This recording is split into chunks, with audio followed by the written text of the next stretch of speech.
আমি একদম ছোটবেলা থেকেই শুরু করতে চাই। আচ্ছা। আমার যখন 6 বছর বয়স তখন আমরা শ্যামলীতে চলে আসি। তখন আমরা 5টা ফ্যামিলি আশেপাশে থাকতাম। তো সবার বাসায় দেখতাম নানু আসতেছে, মামা আসতেছে, খালা আসতেছে, আমাদের বাসায় কেউ আসতো না। তখন আমি মাকে জিজ্ঞেস করতাম যে আমাদের বাসায় কেউ আসে না কেন মা? তখন মা বলতো, অনেক সময় কান্নাও করতো, অনেক সময় এমনিই বলতো যে আছে, কিছু আছে, তুমি বড় হলে বুঝতে পারবা, এখন বুঝবা না। তখন হঠাৎ করেই একবার দেখলাম যে আমার নানুকে নিয়ে আমার মামারা ঢাকায় আসলেন এবং আমাদের বাসায় উঠলেন। মা পরিচয় করাই দিল, এটা তোমার নানু, এটা তোমার মামা। তো আমরা তো মহা খুশি, কারণ কেউ আসে না, হঠাৎ করে নানু আসছে, মামা আসছে, আমরা খুব খুশি। নানু তখন ডায়াবেটিস ধরা পড়ে, নানু চিকিৎসার জন্য আসে, আর ওই মুহূর্তে ঢাকায় আর কেউ ছিল না। আচ্ছা, শুধু আমরাই ছিলাম ওনাদের রিলেটিভ বলতে, সেই জন্য হয়তো আমাদের এখানে উঠছে। মানে আপনার 6 বছর বয়স অব্দি কাউকেই আসতে দেখেননি বাসায়? আসছে, ফুপু আসছে, চাচা আসছে, কিন্তু ওই নানার বাড়ির কেউ আসে না। মার সাইডের কেউ আসতেন না। তারপরে এই যে নানু যে আইসা এখানে যে চিকিৎসা করাই গেল, তারপর থেকে আমাদের নানুর বাড়িতে যাওয়া আসা শুরু হইলো। যখন আমার 7 বছর বয়স তখন প্রথম নানার বাড়িতে গেলাম, বেড়াতে গেলাম। তখন লোকজন বলল যে তোমার আব্বা আম্মা তো অনেক খারাপ কাজ করছে। একটা কোয়েশ্চেন, আপনার আব্বা কি করতেন তখন? আমার আব্বা চাকরি করতেন, সরকারি চাকরি করতেন। আচ্ছা।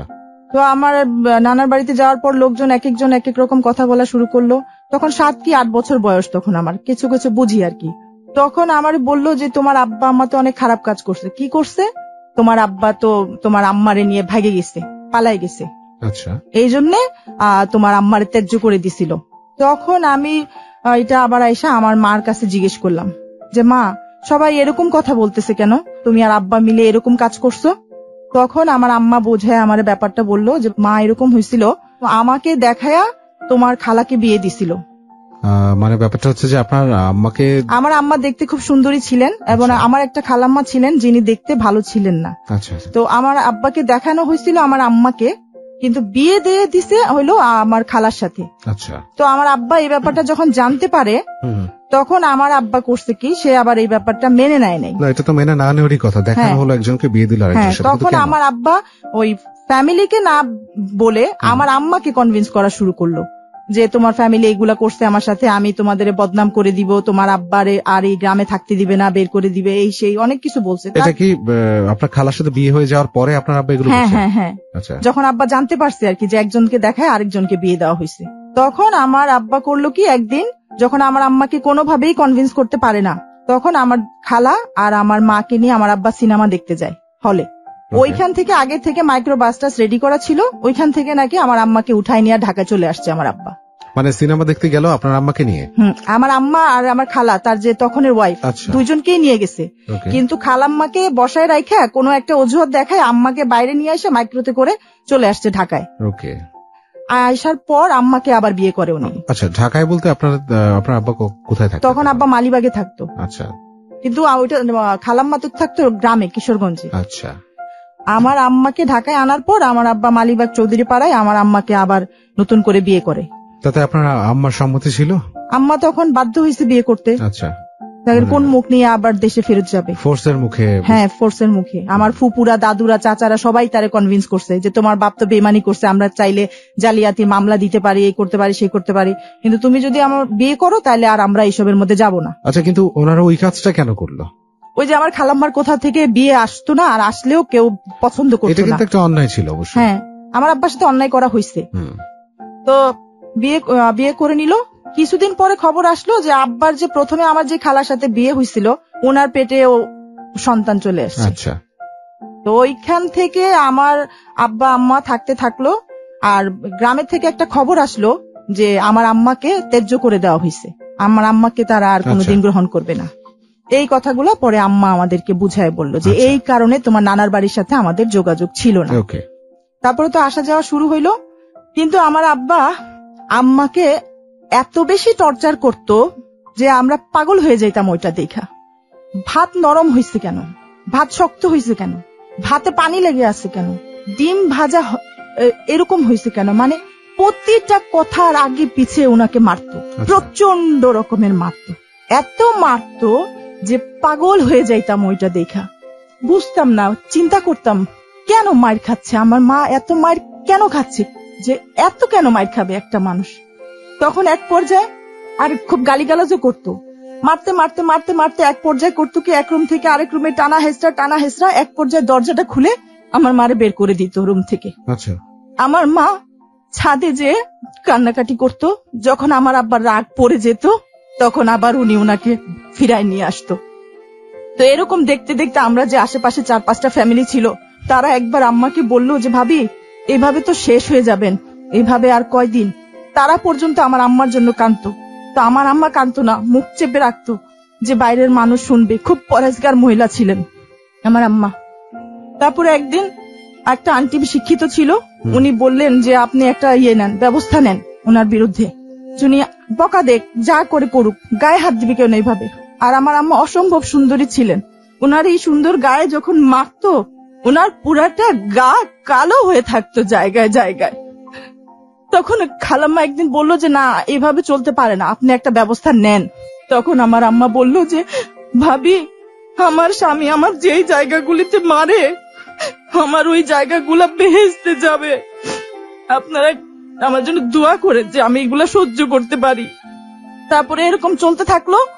তখন আমার আব্বা আবার খুব অনেক বেশি বদভ্যাস ছিল আমার আব্বার, কাজের লোকদের সাথে ওনার এইটা সেইটা।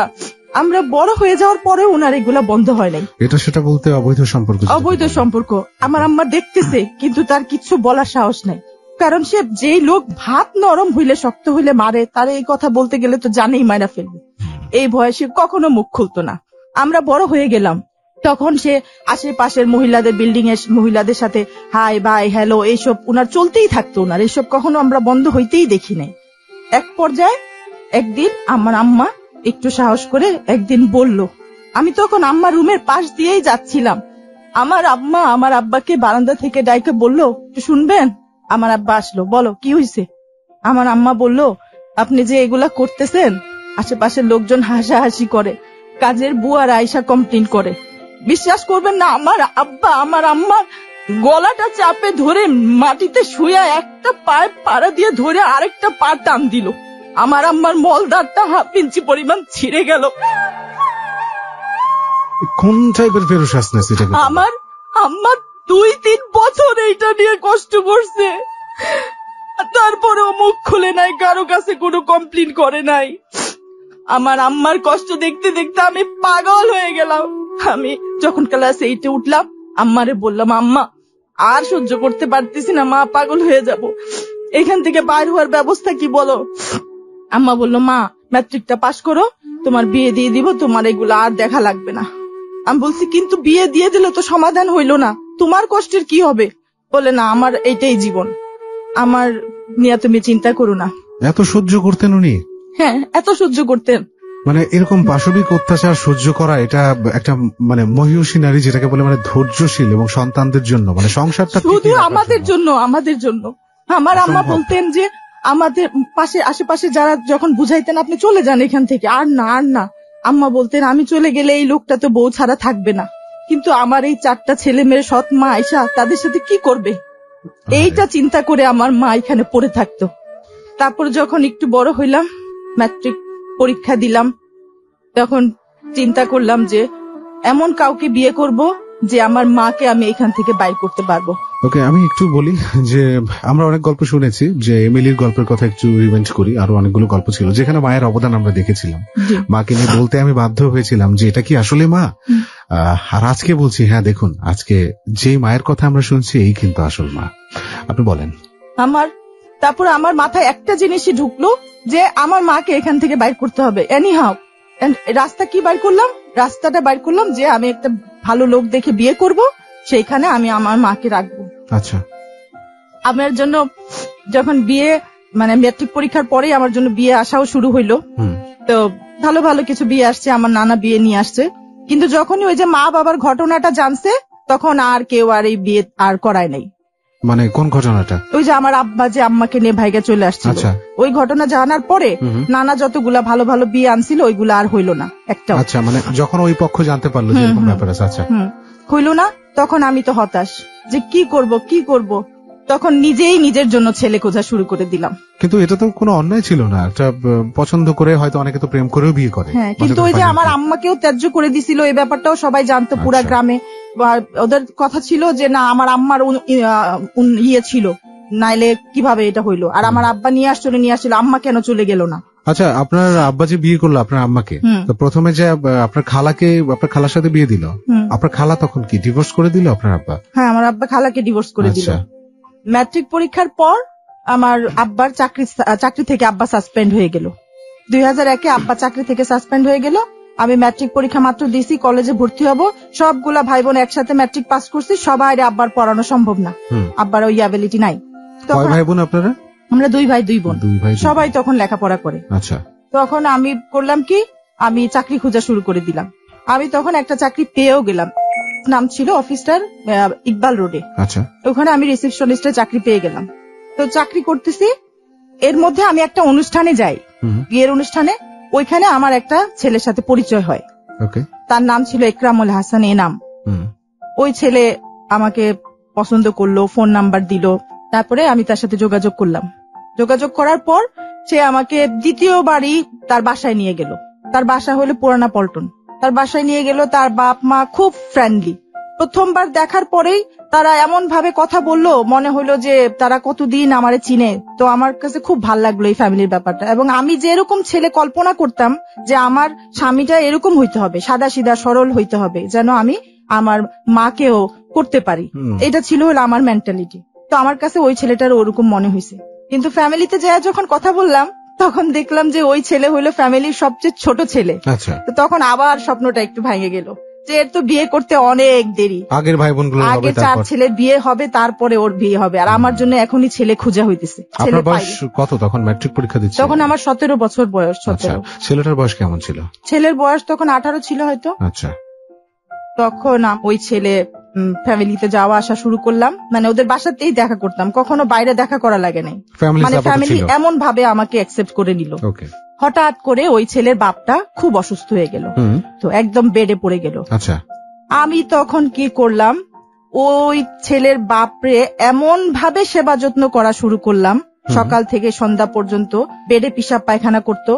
আমি আমার মানুষ, এখনকার মেয়েরা বিয়ের পরে শ্বশুর শাশুড়ির সাথে রাখতে চায় না, আর আমি বিয়ের আগে আমার শ্বশুরের পিশাব পায়খানা এই 2টা হাত দিয়ে পরিষ্কার করছি। আচ্ছা, নিজে একা সব। মানে আপনার মায়ের গুণাবলী কিন্তু আপনার মধ্যেও আছে। আমার শাশুড়ি নাকে কাপড় বাঁধতো, আচ্ছা, আমি কোনোদিন বান্ধি নাই, যে মুরব্বী যদি মনে কষ্ট পায় যে নাকে বাইন্ধা আমার এগুলা পরিষ্কার করতেছে। সকাল থেকে সন্ধ্যা পর্যন্ত কাজ করতে করতে 1 মাস পর আমি অসুস্থ হয়ে গেলাম আমি নিজেই। তারপরেও আমি ক্ষান্ত দিলাম না। তখন তো চাকরি করতেন আপনি, সময় বের করতেন কিভাবে? না, আমি ওইখান থেকে পরে উনার এই অবস্থা দেখার পর আমি ওইখান থেকে বের হয়ে আসছি। পরে ছিলেন কি, মানে ওই ছেলের বাসায়? মানে না, ওইখানে আমার বাসা থেকে যাইতাম। আচ্ছা, এবং বাসায় বললাম, আম্মা সবকিছু জানতো। আব্বাকে বললাম যে আমি একটা কাজ পাইছি, একজনের সেবা করতে হবে, ওইটাতে ভালো টাকা পয়সা পাওয়া যাবে। তো সে কনভিন্স হয়ে গেল। আচ্ছা, তারপরে ওই লোককে ভর্তি করা হলো বারডেম হসপিটালে। ভর্তি করার পরেও তারা এমন ভাবে আমার উপরে নির্ভরশীল হয়ে গেল, কেউ আর হাসপাতালে ঠিক মতন আসেও না। আচ্ছা, সমস্ত কাজ আমার, ওষুধও আমার আনতে হইতেছে, ডাক্তারও আমার খুঁজতে হইতেছে, তার পিশাব পায়খানা আমার পরিষ্কার করা লাগতেছে, সমস্ত কিছু। আর আবার ফাঁকে ফাঁকে বাসায় যেও কাজ করে দিয়ে আসতেছে। এগুলা দেখে তাদের ফ্যামিলি এমন আমার প্রতি আকৃষ্ট হইল, আমার শাশুড়ি একদিন আমারে ডাকলো, মানে আমারে জিজ্ঞেস করে সব কাজ করা শুরু করে দিল। নুসরাত, এটা কি করব? নুসরাত, ওইটা কি করব? নুসরাত, ঈদ চলে আসছে সামনে, নুসরাত তোমার শ্বশুরে হাসপাতালে রাখবো নাকি বাসায় নিয়ে আসবো? আচ্ছা, তখন আমি বললাম যে বাসায় নিয়ে আসেন। ওরা বাসায় নিয়ে আসলো ঈদের মধ্যে। এনামের মা তখন আমাকে বলল যে নুসরাত, তুমি এনামকে নিয়ে এই টাকাটা রাখো, তোমরা এই পল্টন কাজী অফিসে যায় তোমরা নিজেরা বিয়ে করে ফেলো। আচ্ছা, কারণ আমি যদি এখন তোমাদের বিয়ে করার কথা বলি তাইলে সবাই রাগ হয়ে যাবে যে 4 ছেলে বাকি রেখে আবার ছোট ছেলেরা কেমনে বিয়ে করে। কিন্তু তোমরা বিয়ে করে ফেলাইলে আমি একটা অজুহাত দেখায় উঠাই নিয়ে আসবো যে আমি একা একা পারতেছি না, আমি বয়স্ক মানুষ, তোমরা কবে মেয়ে দেখবা, কবে বিয়ে করবা। হ্যাঁ, তখন যেহেতু শ্বশুর বিছানায় অচেতন, শাশুড়ি গার্জেন, ওনার কথা মতন আমরা ওই টাকা নিয়ে পরের দিনই যায় পল্টন কাজী অফিসে যায় বিয়ে করে ফেললাম। আচ্ছা, তো শাশুড়িকে এটা জানাইলাম, সে খুশি হইলো, মুচকি একটা হাসি দিল, বাস। তারপরে আমরা চলতে থাকলাম। এখন পুরুষ মানুষরা তো মনে করেন যে বিয়ে হয়ে গেলে পরে আর কিছু মানতে চায় না। তো সুযোগ পাইলে সে আমার সাথে মেলামেশা করতো, শারীরিক সম্পর্ক হইতো। তখন এটা তো স্বামী স্ত্রীর একটা বৈধ একটা বেসিক রিলেশনশিপ। হ্যাঁ, কিন্তু আমাদের দোনো ফ্যামিলি থেকে তো তখন ওইটা হয় নাই। আচ্ছা, আপনি তখন কোথায় উঠলেন? ওই বাড়িতে গিয়ে উঠলেন? না, ওই বাড়ি থেকে উঠি নাই, আমি আমার বাড়িতে। আপনার বাড়িতেই আছেন? আচ্ছা, কারণ এটা তো আমার আম্মা আব্বা তখন জানেও না যে আমি বিয়ে করে ফেলাইছি। আচ্ছা, আমি আমার শাশুড়ির কথা শুনে বিয়ে করে ফেলাই। ওকে। তারপর এরকম চলতে থাকলো। 3 মাস পর আমার শ্বশুর মারা গেলেন। আচ্ছা। আর এর মধ্যে হঠাৎ একদিন আমার বমি বমি বমি বমি, মাথা ঘুরানো, কি হয়েছে। তো আমি এনামকে বললাম, এনাম আমারে নিয়ে গেল মোহাম্মদপুর ফার্টিল হাসপাতালে নিয়ে গেল। ওখানে যায়া তারপরে টেস্ট মেস করে দেখা গেল যে আমি প্রেগনেন্ট। আমি মানে বিয়েটা হয়েছে কেবল, এখনো ফ্যামিলি সাপোর্ট দেয় নাই, ইভেন আপনার ফ্যামিলি জানেও না এর মধ্যে আপনি প্রেগনেন্ট। আমি প্রেগনেন্ট। ওকে, এই মুহূর্তে একটা বিরতিতে আমাদের যেতে হচ্ছে। প্রিয় শ্রোতা, নুসরাতের জীবনের গল্পটা আমরা এখানে শুনছি এবং শুরুতেই কিন্তু ভয়াবহ একটা অভিজ্ঞতা আপনাদের হয়ে গেছে অলরেডি, আই থিঙ্ক। এবং পুরোটা সময় এ ধরনের কিছু মানে আপস ডাউনস আপনি দেখতে পাবেন আজকের এই গল্পে। সো প্লিজ কোথাও যাবেন না, সাথেই থাকুন। আপনি শুনছেন আপনার প্রিয় অনুষ্ঠান ক্লোজ আপ প্রেজেন্টস হ্যালো 8920, আর যে সেতু আছে আপনার সাথে, এবং এবিসি রেডিও 89.2 FM আপনি শুনছেন। আর ছোট করে একটু ফোন নাম্বারটা বলে দিতে চাই, যেখানে আপনি আমাদের সাথে যোগাযোগ করতে পারবেন এবং আপনার জীবনের গল্পটা ওই নাম্বারটায় ফোন দিয়ে আপনি বলতে পারবেন এবং তারপরেই আমরা আপনার সাথে যোগাযোগ করব। নাম্বারটি হচ্ছে 0961389282। ওকে, আর ফেসবুকেও আপনি যোগাযোগ করতে পারেন। অ্যাড্রেসটা হচ্ছে facebook.com/setu.abcradio। আর যে সেতু নামে আছে এই পেজটি, আপনি লাইক দিন পেজে, এবং এই পেজে আপনি আমার সাথে যোগাযোগটা রাখতে পারবেন। প্রিয় শ্রোতা, আপনাদের সবার জন্য একটা খুব গুরুত্বপূর্ণ এবং একই সাথে বিষয়টা অত্যন্ত আনন্দের। আপনার জীবন থেকে নেয়া বাছাইকৃত সেরা গল্পগুলো আমরা আমাদের রেডিও শো অর্থাৎ হ্যালো 8920 জীবনের গল্পতে প্রচার করি। আর সেখান থেকে সেরা গল্পগুলো বাছাই করে এবছরও আপনার জন্য বই আকারে বর্ণ প্রকাশ হতে বের হচ্ছে জীবনের গল্প 4। আর এবারের বইটি আগের বইগুলোর চাইতে কিছুটা হলেও অন্যরকম হবে, এটা আমি আপনাকে নিশ্চয়তা দিচ্ছি। আর বইটি এবছর অমর 21 বইমেলার শুরু থেকেই আপনি পাবেন। আর আজকেই আপনার বইয়ের প্রি অর্ডার করতে আপনি ফোন করুন এই নাম্বারটিতে 01511522523। আমি আবারও বলছি নাম্বারটি 01511522523। এই নম্বরে ফোন করে আগে থেকে আপনি বুক করে রাখতে পারেন, কারণ খুবই স্বল্প সংখ্যক বই আমরা বাজারে আনছি এবার। ওকে, ছোট একটা বিরতি নিচ্ছি, কোথাও যাবেন না আশা করি। Close Up presents Hello 8920. Close Up. The closer, the better. Close Up presents Hello 8920. Close Up. The closer, the better. প্রিয় শ্রোতা, আরো একবার স্বাগত জানাচ্ছি আপনাদের সবাইকে ক্লোজ আপ প্রেজেন্টস হ্যালো 8920-তে। আর যে সেতু আছে আপনার সাথে, এবং এবিসি রেডিও 89.2 FM আপনি শুনতে পাচ্ছেন। আর আজকে নুসরাত রয়েছে আমাদের সাথে। নুসরাতের জীবনের গল্পের কিছুটা আমরা শুনতে পেরেছি, এবং তাতে করে আমরা যেটা দেখলাম যে ভয়াবহ এক অভিজ্ঞতা আজ আমারও হচ্ছে, ইভেন শিউরে উঠছি আমি প্রতিটা গল্পের কোনায় কোনায় গিয়ে। আমাকে ভাবাচ্ছে লিটারেলি, এবং আপনারাও আমি জানি যে একইভাবে উপলব্ধি করছেন গল্পটা। নুসরাতের জীবনের গল্পে আমরা আবারও ফিরবো, কিন্তু তার আগে ফোন নাম্বারটা বলতে চাই, যেখানে আপনি ফোন করে নুসরাতের মতো এখানে আপনি চলে আসতে পারবেন এবং আপনার জীবনের গল্পটা বলতে পারবেন। কারণ আমরা বিশ্বাস করি যে জীবন কল্পনার চেয়েও বেশি কিছু।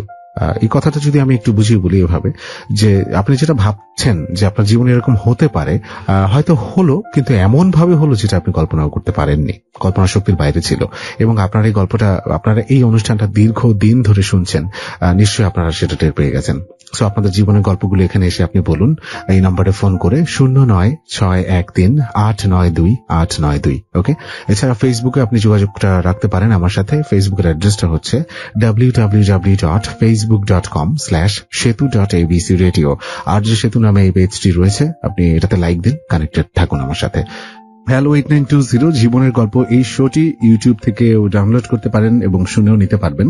ইউটিউবে গিয়ে আপনি এবিসি অনলাইন লিখলে আমাদের চ্যানেলটা চলে আসবে, সেখানে গল্পটি আপলোড হয়ে যাবে এবং আপনি চাইলে পরে শুনতেও পারেন, ডাউনলোড করে রেখেও দিতে পারেন। চ্যানেলের নামটি হচ্ছে এবিসি অনলাইন। আমি রিপিট করছি না, কথা বেশি বাড়াচ্ছি না, সরাসরি নুসরাতের কাছে চলে যাচ্ছি। আপনি বলুন। 3 মাস পর আমার শ্বশুর যে হাসপাতালে ভর্তি ছিলেন বারডেমে, উনি মারা গেলেন। তো এবং একই সাথে আপনি দেখলেন যে আপনিও প্রেগনেন্ট। হ্যাঁ, আমি প্রেগনেন্ট।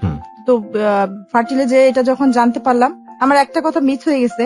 যখন আমি আমার শ্বশুরের যত্ন করতাম, একা একা সবকিছু করতাম, আমি একা পারতামও না, তারপরেও আমি করেই যেতাম। তো তখন আমার শাশুড়ি আমার উপর এত খুশি ছিলেন, উনার বাক্স ভর্তি গয়না ছিল, সোনার গয়না। উনি এগুলো মুঠ দিয়ে উঠায় আমাকে দেখায় বলতেন, নুসরাত আমার ছেলের বউরাই এগুলা পাবে।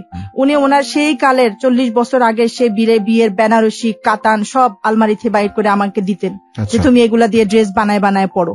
মানে যত ভাবে একটা মানুষকে উৎসাহ করা যায় উনি করতেন। তো আমি আরো উৎসাহ হয়ে আরো করতাম এগুলা পাওয়ার লোভে না, মানে খুব আদর করতেন তখন তিনি আমাকে। ঠিক আপনার মায়ের মতো একজন ভালো মানুষ আপনি ওদিকে পেলেন, তাই? হ্যাঁ। তখন আমি আমার শাশুড়িকে বললাম যে আমার এইসবের দরকার নাই, আমি সবসময় নিজে একটা কিছু করতে চাই। তখন উনি আমাকে বললো যে তুমি কি করতে চাও? আমি বললাম যে আমি একটা খাবারের ব্যবসা করতে চাই। তখন তিনি আমাকে বললেন, আমাদের এই 1 তলা বাড়ি ভেঙে যখন 12 তলা অ্যাপার্টমেন্ট উঠবে তখন নিচে আমি তোমাকে আর এনামকে একটা খাবারের ব্যবসা দিয়ে দিব। আচ্ছা, তো আপনাকে মানে খাবারের ব্যবসায়ী কেন? মানে তো আমি যখন থেকে আমি রান্না বাড়া শুরু করছি তখন থেকে আমি এত প্রশংসা পাইছি খাবারের। এবং আমার এই শ্বশুর বাড়ির প্রথম যখন আমি রান্না করে খাওয়াই তারাও মুগ্ধ আমার রান্নায়, এবং প্রতিটা মানুষ আমাকে এটা বলছে যে আপনি খাবারের ব্যবসার উপরে কিছু করেন, আপনি শাইন করতে পারবেন। আচ্ছা, মানে উনি হচ্ছে খাবার অনেক সুন্দর রান্না করেন, অনেক সুন্দর খাবার বানান। কি কি আইটেম আপনি বানাতে পারেন? আমি ফাস্ট ফুড আইটেম বানাতে পারি, আমি চাইনিজ আইটেম, বাংলা খাবার সবকিছুই আমি তৈরি করতে পারি। নাইস। তারপরে যখন আমার শ্বশুর মারা যাওয়ার পর যখন এটা জানলাম যে আমি প্রেগনেন্ট, আমার হাজবেন্ড যখন এটা জানলো সে মাথায় হাত দিয়ে বসলো। সে আমারে খুব প্রেসার দিল যে এই বাচ্চা কিছুতেই রাখা যাবে না। আমি তখন তারে বললাম, কেন, আমার এই বাচ্চাটা কি অবৈধ যে আমি বাচ্চাটা রাখবো না? এটা আমার প্রথম বাচ্চা, পৃথিবীর কোনো শক্তি আমার কাছ থেকে আমার বাচ্চারা আলাদা করতে পারবে না। তখন সে তো আরো চিন্তায় পড়ে গেল। তখন আমি বললাম যে তুমি আমাকে কনভিন্স করার চেষ্টা করো না, কারণ আমি বাচ্চা রাখবই। আমি বললাম তুমি যে তোমার ফ্যামিলিকে জানাও, কারণ তোমার আম্মা তো সবকিছু জানে, ভাইরা বোনরা না জানলে কি হয়েছে। তখন সে বাসায় গেল, বাসায় গিয়ে বললো, আম্মা নুসরাত প্রেগনেন্ট, ওকে উঠায় আনার ব্যবস্থা করো। ওর মা নাকি লাভ দিয়ে উঠা ছেলেরে থাপ্পড় একটা দিয়ে, তোর 4 বড় ভাই থাকতে তুই বিয়ে করছোস, আবার তোর বউয়ের বাচ্চা পেটে, আবার তুই এটা বলতে আসছিস, তোর লজ্জা লাগলো না? তখন এনাম তো থতমত খায় গেল, আরে আম্মা এসব কি বলে, আম্মাই তো করাইছি বিয়ে, এখন আম্মা এসব কি জন্য বলতেছে। তখন সব ভাইরা আইসা এগুলা শুনা খুব হইচই ঘরের মধ্যে। আমার হাজবেন্ড বললো যে মা তুমিই তো এটা করাইছো, এখন তুমি এগুলা বলতেছো কেন? তখন আমার শাশুড়ি পট করে কোরআন শরীফ মাথায় নিয়ে ফেলাইছো। কোরআন শরীফ মাথায় নিয়ে সে বললো, কখনো আমি এর কাজ করাই নেই, কেন তুই আমার উপরে তোর পাপের বোঝা ঢালতেছিস? মানে উনি একেবারেই একদম চোখ পল্টি সাথে সাথে। মানে উনি বিয়েটা করান নাই এটা বলছেন? হ্যাঁ, আমরা তো সরল মনে সরল বিশ্বাসে উনার কথায় যায় বিয়ে করে আসছি। উচিত ছিল উনাকে সাক্ষী রাখা বিয়েটা করা, তাইলে উনি এটা করতে পারতো না। এটাই আমি বলি যে একটু আগে বললাম যে জীবন আসলে কল্পনার চেয়েও বেশি কিছু। এই যে দেখুন, আমি কিন্তু একটু আগে আবারও বললাম একটা কথা, প্রিয় শ্রোতা আপনাদেরকে বলছি যে আমি নুসরাতকে বলেছিলাম যে আপনার মায়ের মতো একটা ভালো মানুষ আপনি পাইলেন না, ওনার শাশুড়িকে কিন্তু আমি মেন করেছিলাম। কিন্তু এখন দেখুন ঘটনাটা একেবারেই উল্টে গেল। যাই, ওটা হয়তো উনি ওনার স্বার্থের জন্যই আপনাকে বিয়েটা করালেন বা আমাকে ইউজ করতেছিলেন তিনি। আচ্ছা, মানে আমি বুঝতে পারিনি। এই ইউজের ব্যাপারটা আমার মনে হয় যে মানব সম্প্রদায় বা আমাদের সোসাইটিতে এই ব্যাপারটা খুব বেশি পরিমাণে চলে, যে নিজের প্রয়োজনে আমরা একটা মানুষকে এমন ভাবে ব্যবহার করি, তাকে বিভিন্ন ধরনের লোভ প্রতারণা তার সাথে করে এমন ভাবে ইউজ করি, এবং ফাইনালি লাস্ট ফিনিশিং যেটা হওয়া উচিত ছিল সেটা হয় না। ঠিক নুসরাতের জীবনে যেমন হচ্ছে। ওকে নুসরাত, তারপরে কি হলো? তারপর তো ওই দিন থেকে আমার এন্ট্রি বন্ধ ওই বাসায়। তার ছেলেকে বলে দেওয়া হলো, ওই মেয়ে যদি আর এই বাসায় আসে তাহলে তোরও আর জায়গা নেই, তোরেও বের করে দিব বাসা থেকে। কিন্তু আপনি তো লিগ্যালি বিয়ে করেছেন। হ্যাঁ, লিগ্যালি বিয়ে করছি, আমার কাছে কাগজপত্র ডকুমেন্টস আমি আজকেও সাথে নিয়ে আসছেন। আচ্ছা, হ্যাঁ। তখন আপনি ওগুলো কেন সাবমিট করেননি ওই ভাইদের সামনে? তখন আইনি সেই পেপারস গুলো আপনি কেন দেখাননি ওদের? আমার যে ওই যে দারোয়ানকে বলে দিছে যে এই মেয়ে যেন আর এই বাসায় ঢুকতে না পারে। তারপরে আমি আমার বাসায় জানাইলাম, আমার আব্বাকে আম্মাকে জানাইলাম। আমার আব্বাও আমাকে খুব গালিগালাজ করলো, খুব মারধর করলো। আমার আম্মাকে মারধর করলো যে তুই খারাপ, তোর মেয়ে খারাপ, দেখ কি কাজ করে আইছে, তুইও মুখ কালা করে আইছিস, তোর মেয়ে মুখ কালা করে আইছে, দুনিয়া আর আজে বাজে কথা সে বললো। ওকে, কিন্তু আপনার হাজবেন্ড সে কি ইনিশিয়েটিভ নিল? সে কি প্রতিবাদ করলো না, সে ভাইদের উপরে চলতো। আর সে আমাকে মিথ্যা কথা বলছিল যে সে বিবিএ পাস, পরে জানা গেল যে সে ম্যাট্রিক পাস একটা ছেলে। তারপরে তার ফ্যামিলিতে আমার আব্বা আর আম্মা গেল। না, আপনি কথাটা বিশ্বাস কেন করলেন? ওর বয়স যদি 18 হয়, তখন 18 বছর বয়স। 18 বছর না তো, তখন তার বয়স হলো 20। তখনও তো বিবিএ পাস করে ফেলা সম্ভব নয়। আমি এরকম একটা পরিবেশে বড় হয়েছি, এত কিছু যাচাই বাছাই করার মতন আমার মেন্টালিটি কখনো ছিল না। আমি শুধু একটা আশ্রয় খুঁজছি সব সময়। যাই হোক, ওই একটা আশ্রয়ের জন্য আপনি অনেক কিছু হিসাব কিতাব করেন, অনেক কিছু হিসাব মিলাতেও আপনি ভুল করেছেন। তারপর ওরা করলো কি, আমার পরিবারে আমি যখন জানাইলাম এটা, আমার আব্বা তখন বলল আমার মেয়েকে মানে নেয় নাই, এই লজ্জা আমি মুখ দেখাইবো কিভাবে মানুষের, ওই চিন্তা করে পাইতেছি না। আর তুই আমার যা বলতেছিস যে ওইখানে যায়া ওদের হাতে পায়ে ধরতে, তোরে উঠাই দিতে, আচ্ছা তুই মরে যা বিষ খায়া, তোর মতন মেয়ের আমার দরকার নাই, আমি কোথাও যাইতে পারবো না। তখন আমি অনেক কান্নাকাটি করছি, অনেক, এত কাঁদছি, জায়নামাজে বসে এত কাঁদছি। পরে এক পর্যায়ে দেখলাম যে এক সময় ওই ছেলেটাই চলে আসছে এক কাপড়ে। আচ্ছা, এনাম তার ফ্যামিলিকে ছাড়া এক কাপড়ে চলে আসছে আমার কাছে, আমার কাছে চলে আসছে, আমার বাসায়। আপনার বাসায়? হ্যাঁ। তখন আমার আব্বা বিরক্ত হইলেও, রাগ হইলেও, সে তখন কয়েকদিন তারা এখানে রাখলো। আব্বা সাবলেটে একটা রুম আমাদেরকে ভাড়া করে দিল। আর আব্বা ভাবলো যে বাচ্চা হইলে হয়তো ঠিক হয়ে যাবে। কিছুদিন ওই ছেলেটা ভালো মতনই আমার কাছে ছিল। তারপরে যখন আমার 7 মাসে যখন আমি প্রেগনেন্সি পৌঁছায় গেল, তখন ওই ছেলে এমন অত্যাচার আমার উপর করা শুরু করলো যে মায়ের ধর থেকে নিয়ে, যেই ছেলে উচ্চা শব্দে কথা বলতো না, ওই ছেলে আমারে মারধর থেকে নিয়ে, এমন কিছু নাই যে সে আমার সাথে করতো না। মারধর কেন করতো? মারধর করতো তারে আমি ডিভোর্স দেওয়ার জন্য। মানে আপনি যাতে তাকে ডিভোর্স দিয়ে যান? আমি যেন তাকে ডিভোর্স দিয়ে দিই। আর ওই ছেলের মা ছেলের মোবাইলে মাঝে মাঝে ফোন করে আমারে চাইতো, আর আমাকে বলতো, আমার ছেলে আমার বুক থেকে কারে নিয়ে গেছিস, তুই কোনোদিন শান্তি পাবি না, তুই কোনোদিন ভালো থাকতে পারবি না। তারপরে এক পর্যায়ে ওই ছেলের অত্যাচার এমন পর্যায়ে চলে গেল এবং সে আমাকে মারায় ফেলার চেষ্টা পর্যন্ত করা শুরু করে দিল। মানে একেবারে জানে মারা হইলেও সে আমার এখান থেকে চলে যাবে। এগুলো সব কি তার মায়ের ইন্সপিরেশনে? সব মা আর তার ছোট বোন ছিল, তার ইন্সপিরেশনে। এগুলো কেন ঘটে আমি জানি না। মানে বিয়ে হয়ে গেছে, বিয়ে তো একটা চিরদিনের একটা বন্ধন, যেটা হয়ে গেল সেটা এবং তার মায়ের সম্মতিতেই হলো, তার মায়ের কিন্তু আপনাদের পাঠালো। সো এখন কেন এরকম একটা অশান্তি সৃষ্টি করা? এগুলো আমাদের সমাজে অনেক হয়।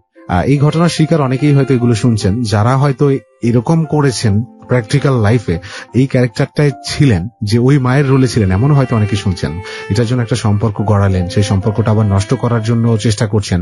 এই যে অযথা অশান্তি সৃষ্টি, যে পরিবেশ নষ্ট, সমাজের মানে শান্তি নষ্ট, বেসিক কথা, এটার কোনো মানে হয় বলে আমার মনে হয় না। যারা শুনছেন একটু জাজ করবেন এবং এই ধরনের পরিবেশ সৃষ্টি না করে বরং উল্টোটা একটা শান্তিময় কিছু ম্যানেজ করা বা সৃষ্টি করাটা কিন্তু মেইন ইম্পর্টেন্স হয়ে দাঁড়ায় আমাদের সামনে মনে হয়। যাই হোক, বলেন নুসরাত। আমার মা, আমি যখন প্রেগনেন্ট তখন আমার মা খাওয়া পাঠাইতেন, আমার পেটে বাচ্চা, 2টা ডিম পাঠাইতেন, দুধ পাঠাইতেন, খাওয়া পাঠাইতেন। আমি আমার স্বামীরে খাওয়ায় যদি খাওয়া বাঁচতো তাহলে ওই খাওয়াটা আমি খাইতাম। কোনদিন আমার স্বামী বলে নাই যে তোমার পেটে বাচ্চা, তুমিও একটা ডিম খাও। তবু আমি কোনোদিন কমপ্লেন করি নাই। যতদিন আমার কাছে ছিল আমি তার মুখে উঠায় উঠায় খাওয়াই দিতাম, যে তার মায়ের অভাব সে ফিল না করে, যে আমার জন্য মা ছায়রা, ভাই ছায়রা, সবাই ছায়রা আমার কাছে চলে আসছে, এত বড় বাড়ি, সব কিছু ছায়রা, একটা সাবলেট একটা রুমে আছে, কোনো কষ্ট যেন তার না হয় এমন কিছু নাই যে আমি করি নাই তারে ধরে রাখার জন্য। মায়ের পর্যন্ত খাইছি প্রেগনেন্ট অবস্থায়। তখন সে একদিন আমারে বলল, তুমি আমার সাথে চলো এক জায়গায়। কোথায়? ওই কুমিল্লায় নিয়ে গেল। কুমিল্লায় তাদের এক চাচা আছে, কুমিল্লার চেয়ারম্যান, ওইখানে নিয়ে গেল। নিয়ে যায় আমার বলল যে এই ফলস ডিভোর্স পেপারে সাইন করো, এখানে সাইন করলে তাহলে এনাম নিজের বাসায় যাইতে পারবে, ওরে ঢুকতে দিবে। তাহলে ওরে যদি তুমি এটা করতে দাও তাহলে আমরা পরে তোমারে নেওয়ার ব্যবস্থা করবো। তো আমি এত অত্যাচারিত তখন, আমি কোনো কিছু চিন্তা না করে আমি ওই ফলস ডিভোর্স পেপারে সাইন করে দিলাম। পেপারটা কি আসলে ফলস ছিল আমি জানি না। ওকে। পরে ওই ছেলে আসলো, আবার ঢাকায় আসলো।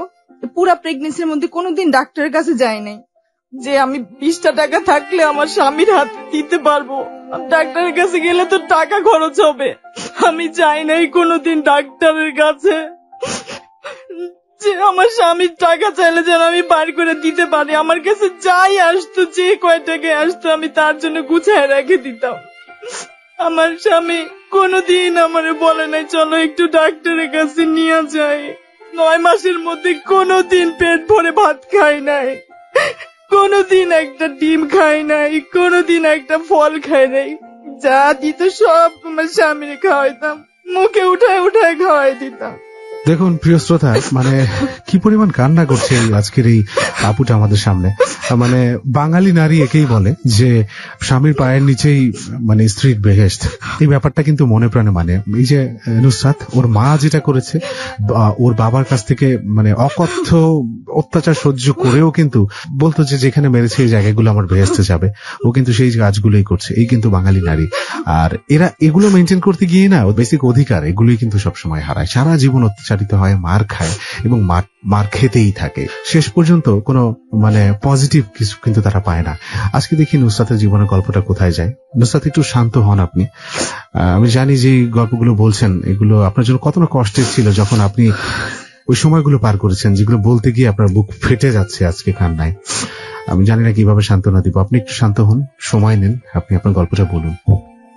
তারপর যখন আমার প্রেগনেন্সির 9 মাস চলে আসলো, তখন আমি আমার মায়ের বাসায় আমারে নিয়ে গেল আমার হাজবেন্ড। আমার বাপ দরজা খুললো, দরজা খুলা ভিতরে চলে গেল, যা আমার মারে বললো, যা তোর বাচ্চা আসছে, যা ওটারে আয়না কি করবি কর।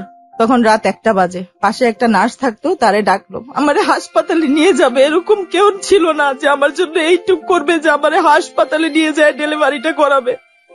তারপরে এই সিস্টারে আমার যায় দৌড়াইয়া যায় আর ডাইকা নিয়ে আসলো যে আপা আপা আমার মেয়ের পেন উঠছে, আপনি তো নার্স, আপনি একটু ডেলিভারিটা করাই দেন। তারপরে ওই সিস্টার আসলো, চেষ্টা করতে থাকলো। এক পর্যায়ে আমার প্রেশার উপরেরটা 90 হয়ে গেল, নিচেরটা 60 হয়ে গেল, লো যেটাকে বলে। হ্যাঁ, তখন ওই নার্স বলল, এখন আর আমার হাতে কিছু নাই, আল্লাহর উপরে, আর তুমি যদি কিছু করতে পারো। তখন এক পর্যায়ে আমার দ্বারাও আর কিছু হইতেছিল না। তখন নার্স হাত দিয়ে আমার লজ্জাস্থানটা ছিঁড়ে আমার বাচ্চাটা বাইর করছে। তখন ওই ব্যবস্থাও ছিল না তার কাছে যে সে কিছু কাটা ছিঁড়ে আমার বাচ্চাটারে বাইর করবে। এই বাসায় ডেলিভারি হইলো আমার বাচ্চা। ওই অবস্থা আমার স্বামী আমার বাচ্চাটারে এক নজর দেখলো, দেখে সে ওই সাবলেট বাসায় চলে গেল, কোলেও নিল না বাচ্চাটাকে। আমি বাচ্চারে দুধ খাওয়ানোর চেষ্টা করতেছি, বাচ্চার নাভিটা উনি আবার এমন ভাবে বাইধা গেছিল যে ওইটা বাঁধা হয় নাই ঠিক মতন। রাত্রে ওইটা থেকে ব্লিডিং শুরু হয়ে গেছে। আমার তো মাথা খারাপ, কান্নাকাটি, চিল্লাচিল্লি, আব্বা আইসা গালি গালাস, তুই একটা জন্ম দিছিস, ওইটা মতন চিল্লাইতেছে। ঘুমাইতে পারতেছি না, সকালে ওইটা অফিসে যাওয়া লাগবে। বাচ্চারা থামানোর অনেক চেষ্টা করলাম, সে থামে না। পরের দিন সকালে ওই বাচ্চাটা দেখলাম, সাদা ধবধবে বাচ্চাটা কেমন জানি হলুদ হয়ে গেল। আচ্ছা, পরে বাচ্চাটারে নিয়ে শিশু হাসপাতালে দৌড়াইলাম। ওই অবস্থায়, নিজের অবস্থা খারাপ, শিশু হাসপাতালে যায়া ভর্তি কে করবে, আমার তো কেউ নাই। আপনি নিজেই গেলেন বাচ্চাটাকে নিয়ে? আমি ওই অবস্থায় বাচ্চাটা নিয়ে দৌড়াইলাম শিশু হাসপাতালে। আপনার মা কেউ সাপোর্ট দিল না? আমার মার তো কোথাও যাওয়ার পারমিশনই নাই, আমার মা তো যাইতে পারবেই না। পরে আমি আমার বাচ্চারে নিয়ে গেলাম। পরে আমার আব্বা আসছে পিছনে আয়শা, পরে ভর্তি করলো। আমার বাচ্চা নিয়ে গেছি সকালে, আর আমার ওই ভর্তি হয়েছে হলো সন্ধ্যার সময়। এই বাচ্চা নিয়ে শিশু হাসপাতাল, বাচ্চা নিয়ে পেটে নিয়ে তো কিছু খাই নাই, বাচ্চার গায়ে রক্ত নাই, শুকনা শুধু হাড্ডি আর চামড়াটা ঝুলে রয়েছে। বাচ্চা রক্ত পায় না, রক্ত পায় না, টেস্ট করবে কিচ্ছু পায় না। পরে মাথার রক কাইটা রক্ত বাইর করলো বাচ্চার টেস্টের জন্য, রক কেটে ব্লেড দিয়ে মাথার রগটা একটু ফুটা করলো, ওইখান থেকে রক্ত নিল। আমার চিৎকারে পুরা শিশু হাসপাতাল পুরা থমকে গেল, আমার চিৎকারে, আমার কান্নায়। তারপরে আমি কি করব, দিশাহারা আমি। তারপরে আসলো যে বাচ্চার জন্ডিসের পরিমাণ অনেক বেশি। 4-5 দিন হাসপাতালে থাকলাম। জন্ডিস যখন একটু নর্মাল হইলো, টাকা বাড়তেছে, টাকা কে দিবে? আমরা বললাম যে তুমি একটু তোমার পরিবারের বইলা একটু টাকা ব্যবস্থা করো না, আমি আমার বাপের আর কত কষ্ট দিব। সে বলল যে না, আমি ওইখান থেকে কিছুই চাইতে পারবো না। তারপরে আব্বাই বিল টিল দিয়া ছুড়াই নিয়ে গেল। ছুড়াই নিয়ে যায় আবার গালি গালাজ যে তুই আসলেই খারাপ, এই সেই, তোর জন্মের পরে মাইরা ফেলানো উচিত ছিল। তখন আমার মা আমারে দেখতো, আমার বাচ্চারে দেখতো, বুকে দুধ আসতো না, কারণ খাওয়া দাওয়া তো করি নাই, বাচ্চা পেটে নিয়া।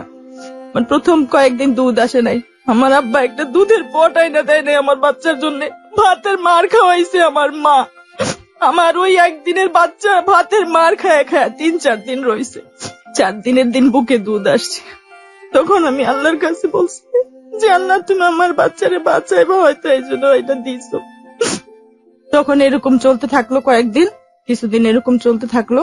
তখন যখন 15-16 দিন হয়ে গেল, তখন আমার আব্বা বলল, এখন তোর বাচ্চারা যাইতে বল এখান থেকে, হয়েছে তো আর কত।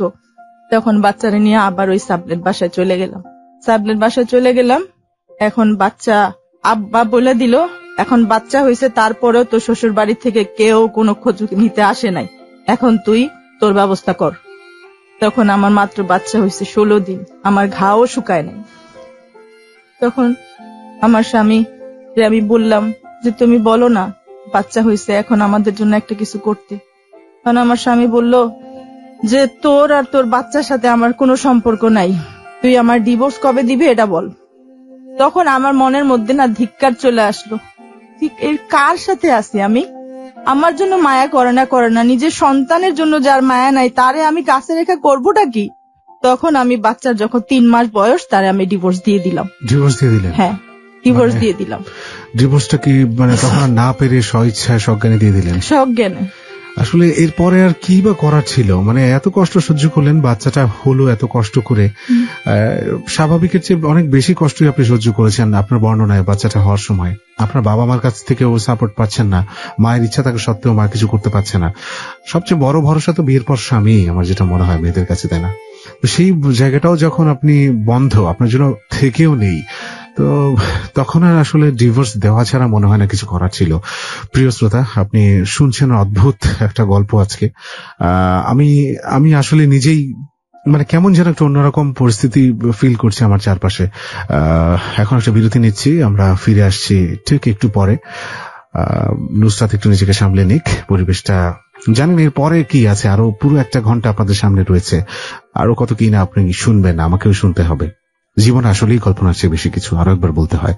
আপনি শুনছেন ক্লোজ আপ প্রেজেন্টস হ্যালো 8920, আর যে সেতু আছে আপনার সাথে, এবং নুসরাতের জীবনের গল্পটা আপনি শুনছেন। কোথাও যাবেন না, একটু পরে ফিরে আসছি। Close Up presents Hello 8920. Close Up. The closer, the better. Close Up presents Hello 8920. Close Up. The closer, the better. প্রিয় শ্রোতা, স্বাগত জানাচ্ছি আপনাদের সবাইকে আরো একবার ক্লোজ আপ প্রেজেন্টস হ্যালো 8920-তে, আর যে সেতু আছে আপনার সাথে, এবং আপনি শুনছেন এবিসি রেডিও 89.2 FM। প্রিয় শ্রোতা, আপনাদের সবার জন্য একটা খুব গুরুত্বপূর্ণ এবং একই সাথে বিষয়টা অত্যন্ত আনন্দের। আপনার জীবন থেকে নেয়া বাছাইকৃত সেরা গল্পগুলো আমরা আমাদের রেডিও শো অর্থাৎ হ্যালো 8920 জীবনের গল্পতে প্রচার করি, আর সেখান থেকে সেরা গল্পগুলো বাছাই করে এবছরও আপনার জন্য বই আকারে বর্ণ প্রকাশ হতে বের হচ্ছে জীবনের গল্প 4। আর এবারের বইটি আগের বইগুলোর চাইতে কিছুটা হলেও অন্যরকম হবে, এটা আমি আপনাকে নিশ্চয়তা দিচ্ছি। আর বইটি এবছর অমর 21 বইমেলার শুরু থেকেই আপনি পাবেন। আর আজকেই আপনার বইয়ের প্রি অর্ডার করতে আপনি ফোন করুন এই নাম্বারটিতে 01511522523। আমি আবারও বলছি নাম্বারটি 01511522523। এই নম্বরে ফোন করে আগে থেকে আপনি বুক করে রাখতে পারেন, কারণ খুবই স্বল্প সংখ্যক বই আমরা বাজারে আনছি এবার। নুসরাতের জীবনের গল্প আমরা শুনছিলাম। অনেক কষ্ট সহ্য করে ফাইনালি ওর স্বামীকে ডিভোর্সটা দিতে বাধ্য হলো, কারণ স্বামীর যে দায়িত্ব, স্বামীর কাছ থেকে যে ভালোবাসা বা যতটুকুই ওর পাওয়ার কথা ছিল তার বিন্দু মাত্র সে পায়নি বলে সে বাধ্য হলো। আমি রিপিট করছি না, বেশি কথাও বলছি না, শুধু অতটুকুই বলবো। ফোন নাম্বারটা বলে দিচ্ছি আপনাদেরকে, যে ফোন নাম্বারে ফোন করে আপনি এখানে এসে আপনার গল্পটা বলতে পারেন। নাম্বারটি হচ্ছে 09613 892 892। আর ফেসবুকের মাধ্যমে আপনি আমার সাথে যোগাযোগটা রাখতে পারেন। ফেসবুকের ঠিকানা হচ্ছে www.facebook.com/setu.abcradio। পেজটা আর যে সেতু নামে আছে, প্লিজ আপনি লাইক দিন এবং আমার মেম্বার হয়ে সাথে থেকে যান। হ্যালো 8920 জীবনের গল্প এই শোটি ইউটিউব থেকে ডাউনলোড করতে পারেন এবং শুনেও নিতে পারবেন। ইউটিউবে গিয়ে আপনি এবিসি অনলাইন লিখলে আমাদের চ্যানেলটা চলে আসবে, সেখানে গল্পটি আপলোড হয়ে যাবে এবং আপনি চাইলে পরে শুনতেও পারেন, ডাউনলোড করে রেখেও দিতে পারেন। চ্যানেলের নামটি হচ্ছে এবিসি অনলাইন। ওকে নুসরাত, আপনি ডিভোর্স দিয়ে দিলেন, সেখানে আমরা ব্রেক নিয়েছিলাম। তারপর থেকে ডিভোর্স দেওয়ার পর আমি আমার শাশুড়িকে একদিন ফোন দিলাম। ফোন দিয়ে বললাম যে আম্মা, আপনার ছেলেকে আমি আপনার বুকে ফিরাই দিলাম, আপনি এখন আমাকে এমন একটা কিছু দেন যেটা নিয়ে আমি আমার বাচ্চাটাকে নিয়ে চলাফেরা খাইতে পারি, একটা কিছু করতে পারি। সে বলল যে তোমার জন্য, তোমার বাচ্চার জন্য আমাদের কাছে কিছুই নাই। আমি আবার রিপিট করতেছি কথাটা, সে বলল তোমার এবং তোমার সন্তানের জন্য আমাদের কাছে কিছুই নাই। আমি হতভম্ব হয়ে গেলাম, আর আমার মুখ দিয়ে একটা শব্দও বাইর হইল না। কথাটা কে বললো? কথাটা আমার শাশুড়ি বলল। ওকে। তারপর আমি আর কোনোদিন আর ওনাকে ফোন দিইনি। তারপর আম্মা আমারে বলল, তুই কাজ খোঁজা শুরু কর, এভাবে তো বাঁচতে পারবি না। তারপর আমি কাজ খোঁজা শুরু করলাম। তখন একটা আপু ছিল, তাসমিনা আপু, আল্লাহ ওনার ভালো করুক। উনি তখন একটা কোম্পানি, যে গুলশান একটা নতুন একটা কোম্পানি খুলছিল তখন, ওই ফ্রোজেন ফুডের। আচ্ছা। তো এটা প্রমোশনের কাজ, সেটার জন্য আমাকে সিলেক্ট করলো। ওখানে আমি গেলাম সিবিটিভি নিয়ে, প্রমোশনের কাজের জন্য আমার সিলেক্ট করলো, আমি কাজ করা শুরু করলাম। আপনি পড়াশোনা তো ম্যাট্রিকের পরে আর হয়নি করা? না। আচ্ছা। আর করা হয়নি। তারপরে আমি ওইখানে কাজ করা শুরু করলাম। ওই কষ্ট কাজ করতে, বাচ্চা এখানে আম্মা একটা কাজের লোক ঠিক করে দিল, বাচ্চাটা কাজের লোকের কাছে পড়ে থাকতো সারাদিন। আমার বাচ্চা চিনি ছাড়া, দুধ ছাড়া সুজি খাইতো। তারপরে যখন কাজে ঢুকলাম, কিছুদিন কাজ করার পরে টাকা পাইলাম, তখন বাচ্চারে দুধ কিনা খাওয়ানো শুরু করলাম। আমি কাজ করতে যাইতাম, আমার বুকে দুধ জমা পাথর হয়ে যাইতো। বাথরুমে যায় ওইটা টিপে টিপে ফালাই আসতাম, আর আমার বাচ্চা বাসায় দুধের জন্য ছটফট করতো। আমি সারাদিনে রাত্রে বাসায় ফিরা যখন বাচ্চারে দুধ খাওয়াইতে যাইতাম, তখন বাচ্চা ওই দুধ খায়া বাচ্চা আরো অসুস্থ হয়ে যাইতো। তারপর বাচ্চারে আস্তে আস্তে দুধ খাওয়ানো ছাড়াই দিলাম, যে ওর কিসমতে মায়ের বুকের দুধ নাই। তারপর এইভাবে চলতে থাকলো কিছুদিন। তারপর আর পারি না, খায়া না খায়া, সকালে কোনোদিন খাওয়া নসিব হয়, কোনোদিন হয় না। অফিসে চলে যাই, গুলশান, ধানমন্ডি, এইসব জায়গায় সকাল 9টা থেকে রাত 9টা পর্যন্ত প্রমোশনের কাজ। কোনোদিন দুপুরে 5 টাকা থাকলে একটা সিঙ্গারা কিনে খাইতাম, কোনোদিন ওইটাও জুটতো না। রাত্রে বাসায় যায় কাজের মেয়েটা যেরকম রান্না করে রাখতো, এক মুঠ খায়া বাচ্চারা নিয়ে শুয়ে ঘুমায় যেতাম। এক সময় এমন অবস্থা হইলো, আর শরীর চলে না। আমার ওই দিনের ছবি যদি আপনাদের দেখায়, আপনারা বুঝতে পারবেন যে আমার উপরে দিয়ে কি গেছে, কি বোলডোজারটা আমার উপরে দিয়ে গেছে। তারপরে আমি হিম্মত হারাই নাই, আমি আমার বাচ্চার হাত ছাড়া করি নাই। আমার মা আমার কষ্ট সহ্য করতে না পারে একটা ফ্যামিলি ঠিক করছে যে আমার বাচ্চারে তাদেরকে দিয়ে দিবে, তারা আমারে কিছু টাকাও দিবে। আমি আমার মারে বললাম, মা গো, তুমি কি আমাদেরকে ছাড়া যাইতে পারছো এত কষ্ট সহ্য করা? তাহলে আমারে কেমনে তুমি এই প্রস্তাবটা দিলা যে আমি আমার বাচ্চা দিয়ে দিব আরেকজন রে? কোনোদিনও না, কখনো না, কোটি টাকার বিনিময়েও না। তখন আমার মা বুঝে ফেলাইলো যে না, ও এই কাজ করবে না, কারণ ও তো আমারই মেয়ে, ও এটা পারবে না করতে। তখন এরকম চলতে থাকলো। তারপর 9 মাস যখন বাচ্চার বয়স, তখন আর পারি না, আর শরীর চলে না, না খাইতে খাইতে শুকায়া লাকড়ি হয়ে গেলাম। তারপর একদিন একটা ভাইয়া ছিল, ভাই, যিনি এনামের সাথে যখন আমার রিলেশন ছিল, যখন আমি চাকরি করতাম ইকবাল রোডের ওই অফিসে, তখন ওইখানে কম্পিউটার ঠিক করতে আসছিল। আচ্ছা। তখন উনি আমাকে পছন্দ করে, এবং 1-2 বার আসার পরেই উনি আমাকে বিয়ের প্রস্তাব দেয়। আচ্ছা। কারণ উনি বিয়ে করার জন্য মেয়ে খুঁজতেছিল তখন। তো ওনার সাথে কথাবার্তা বললাম, মানে উনি কম্পিউটার ঠিক করার ছলে প্রায় প্রতিদিনই আসতো। আচ্ছা। আমাকে পছন্দ হয়ে গেছে এই জন্য, ভালো কম্পিউটার থাকতো তাও চলে আসতো। তখন উনি আমার একদিন লাঞ্চ নিয়ে আসতো, একদিন বিকেলের নাস্তা নিয়ে আসতো, একদিন এক একটা জিনিস নিয়ে আসতো। তো আমি ওনারে বললাম যে ভাই, আমি তো আরেক জায়গায় এঙ্গেজ। তো উনি তখন আমার কাছে তথ্য চাইলো, কে ছেলে, কি করে, আসল বিষয় সব আমি ওনারে বললাম। তখন উনি আবার খোঁজ নিল, ওই ছেলের খোঁজ নিয়ে আমাকে বললো যে এই ছেলে তো তোমার যোগ্য না, এই ছেলে তো নিজেই কিছু করে না, তোমারে কি খাওয়াবে। মানে কার কথা বললেন? আপনার হাজবেন্ড? এনামের কথা বলতেছি। এনামকে তো ডিভোর্স দিয়ে দিচ্ছেন ততদিনে আপনি? না, এটা আমার বিয়ের আগের কথা বলতেছি আমি আপনাকে। আমি বললাম না যে এনামের সাথে যখন আমার রিলেশন হইলো, তখন আমার আব্বার চাকরি সাসপেন্ড হয়ে গেল, আমি একটা অফিসে জব করতেছিলাম। ওকে, এটা তখনকার ঘটনা? তখনকার ঘটনা। আচ্ছা, মানে একটু পিছনে আমাদেরকে যেতে হলো বাই এনি চান্স, এটা আগে হয়ে গেলে বেটার হতো। যাই হোক, আমরা যেখানটায় ছিলাম আপনার গল্পে, যে আপনার বাচ্চাটাকে নিয়ে আপনি পরিস্থিতিতে আছেন, আপনি যাই হোক, এই যে পরিচয়ের সাথে যে কম্পিউটার সাথে যিনি আসেন, এটার সাথে অনেক বড় সম্পর্ক আছে, যে কারণেই আমরা একটু পিছনে গেলাম বিজনেস। হ্যাঁ, তখন ওই খোঁজ খবর নিয়ে আমাকে বলল, এই এনাম তো তোমার যোগ্য না, তুমি একটা প্রতিষ্ঠিত ছেলেরে বিয়ে করবা, তুমি কেন ওই ছেলেরে বিয়ে করবা? তখন আমি বললাম যে কারণেই হোক, আমি যেরকম ছেলে চাই এনাম ওইরকমই ছেলে, আমি একটা শান্তশিষ্ট সভ্য ছেলে চাই, আর আপনি তো অনেক শিক্ষিত, সুন্দর, স্মার্ট, আপনি যে কোনো মেয়ে পায়ে যাবেন। তখন উনি আমারে খুব চেষ্টা করলো কনভিন্স করার, খুব যত ভাবে সম্ভব, কিন্তু উনি ওনার সব হিস্ট্রি গুলো আমাকে বলে দিছে সত্যি সত্যি। উনি হিউজ ড্রিঙ্ক করতো, মেয়ে লোকের কাছে যাইতো, ওনার একটা রাত মেয়ে লোক ছাড়া চলতো না, সব উনি আমাকে গড়গড় করে বলে দিছে।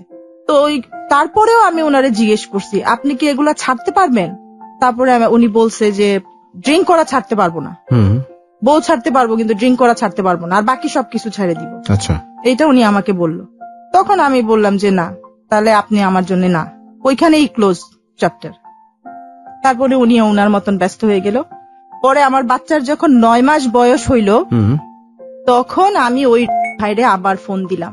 আপনি ফোন দিলেন? আমি ফোন দিলাম, ওনার নাম্বারটা আমার কাছে রাখা ছিল। আচ্ছা, ফোন দিয়ে বললাম আমার তো এই অবস্থা, এই 1 বছরে আমার মধ্যে আমার সাথে এগুলা ঘটে গেছে। তখন উনি একটা বন্ধুর বিয়েতে যাচ্ছিল, উনি বিয়েটা ক্যান্সেল করে সাথে সাথে চলে আসলো। আচ্ছা, আমার কাছে আসার পরে ঘন্টাখানেক সে আমার সব কথাগুলা শুনলো, আর আমি বললাম যে এই আমার অবস্থা, আমি আর পারতেছি না। ওকে, তাই আপনি কি আমাকে একটা কাজের ব্যবস্থা করে দিতে পারবেন? তখন উনি বলল, মানে আমি যে কাজটা করতাম ওই টাকাটা দিয়ে আমি আর আমার বাচ্চার খাওয়ার ব্যবস্থা করতে পারতেছিলাম, কিন্তু বাসা ভাড়াটারা কিচ্ছু দিতে পারতেছিলাম না। আর যেহেতু আমার আব্বাও আমার খরচাপাতি সব দেওয়া বন্ধ করে দিছে, আর একটি টাকাও সহযোগিতা করার মতন আর কেউ ছিল না তখন, বাসা ভাড়া জমছে। এই অবস্থায় আমি উনারে ফোন দিই যে ভাই আপনি আমার এমন একটা কাজের ব্যবস্থা করে দেন যেটা দিয়ে আমি খাওয়া পড়া বাসা ভাড়া সবকিছু দিতে পারবো, আপনার তো অনেক জানাশোনা আছে।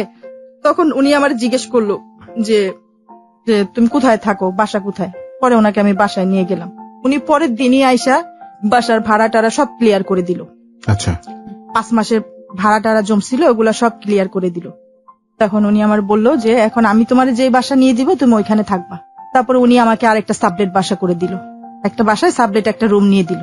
তো মাঝে মাঝে উনি আসা শুরু করলো। তো আমি ওনার বললাম যে আপনি আমার কাজ খুঁজে দিবেন না? পরে উনি বলল যে তোমার কি কোনো সমস্যা হইতেছে এখানে? আমি বলছি যে না, সমস্যা তো হইতেছে না, কিন্তু আমি তো আপনার কাছে একটা উদ্দেশ্যে আসছি। তখন উনি বলল যে থাকতে থাকো, কাজের ব্যবস্থা হবে, তোমার কি এখন কাজ করার মতন অবস্থা আছে? তুমি পারবা কাজ করতে? পরে আমি বললাম যে উনি তো ঠিকই বলতেছে, আমার তো আসলেই কাজ করার মতন শারীরিক মানসিক কোনো অবস্থাই নাই। মানে উনি আপনাকে এমনিতেই সাপোর্ট দিয়ে যাচ্ছিলেন, তাই তো? আর এই সময় আপনার ফ্যামিলির সাথে কোনো যোগাযোগ রেখেছিলেন? শুধু মায়ের সাথে। আচ্ছা, বাবা খোঁজও নিত না? আচ্ছা, বাবা আমাকে বাদই দিয়ে দিছে হিসাব থেকে। তারপরে ওই ভাই খরচাপাতি দেওয়া শুরু করলো, বাচ্চার দুধের খরচ সেই, আর বাচ্চাকে খুব আদর করতো, আমার বাচ্চাটাকে। আচ্ছা, খুবই আদর করতো।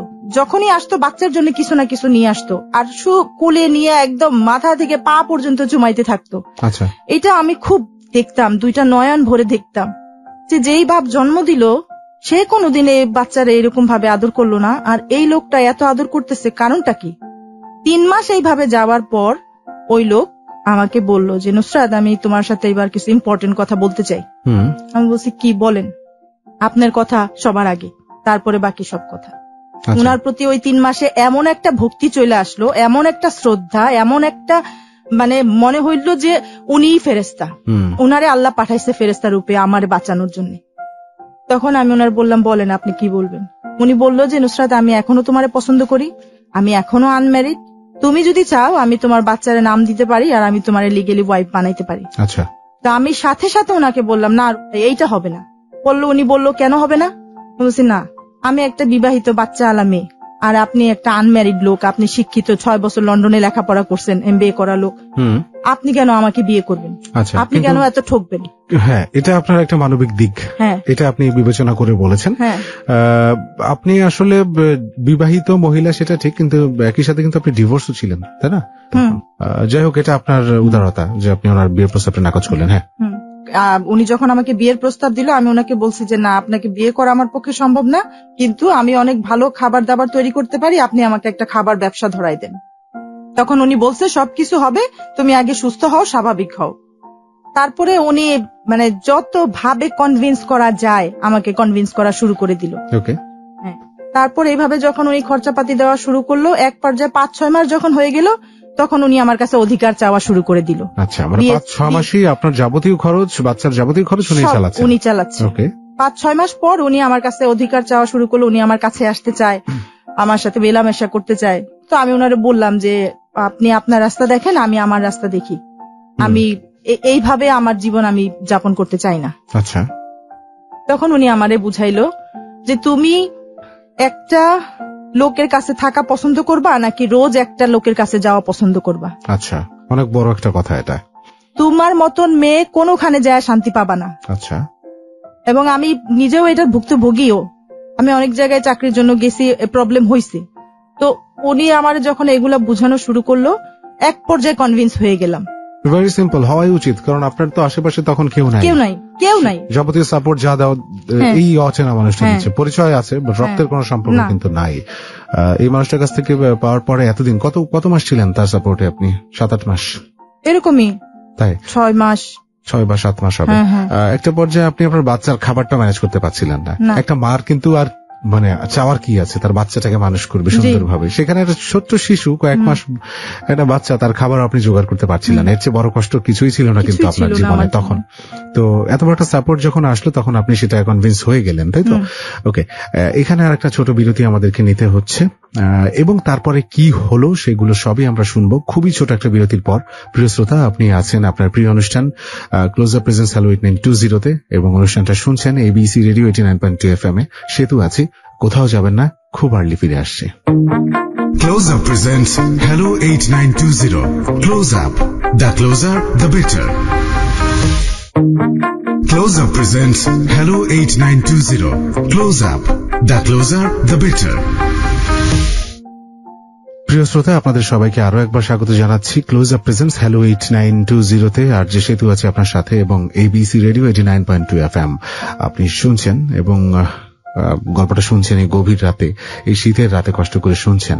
আপনাদেরকে ধন্যবাদ এবং কৃতজ্ঞতা প্রকাশ করছি আপনাদেরকে। এত সুন্দর করে আপনারা পাশে আছেন, সবসময় সাপোর্ট দিয়ে আসছেন এবং আপনাদের এই সাপোর্ট ছাড়া আসলে আমার পক্ষে কোনোভাবেই সামনের দিকে এগিয়ে যাওয়া সম্ভব নয়। Thanks once again.